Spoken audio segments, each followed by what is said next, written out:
Tyler in Duluth wrote in saying, we've been renting for years and are considering buying now, but rates are up and prices of homes are still high. Is it worth it to jump into buying now? This will be our first home. I think Tyler's asking two questions. Number one, does it make financial sense to buy a home versus renting a home in today's market?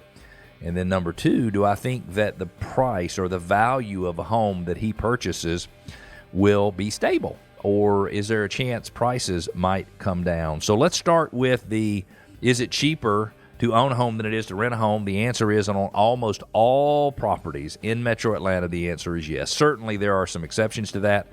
The last numbers I ran showed you could purchase a home for 82% of how much it would cost you to rent that same home. And the reality is once you start figuring you're going to get some appreciation, let's hope over time, and you're going to get some principal reduction through your payments, you're going to have to write off your interest, it makes buying a home much more affordable than renting a home. But I'm just talking about the amount of money you'd pay. Something that, for example, you might pay $2,000 a month to rent, you might be able to buy that same home and have payment around $1,600 a month. Now, certainly, all situations are unique, and so you would need to investigate your situation. But I do think it is much more affordable to buy a home today, even with interest rates ticking up somewhat. They've gone up about 0.5% since the beginning of the year. Now, let's address the stability of house prices.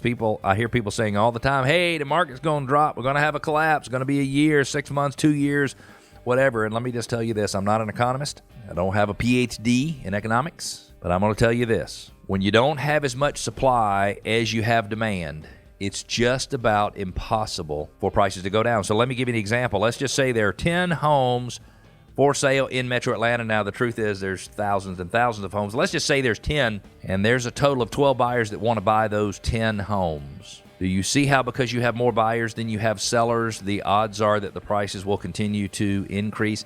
And the reality is there is probably 30% more demand than there is supply in Metro Atlanta. Somebody says, well, supply was down all last year. And I said, okay, well, if that's the case, then how did we go from 102,000 closings in 2020 to 114,000 closings in Metro Atlanta in 2021? You had to have had more supply.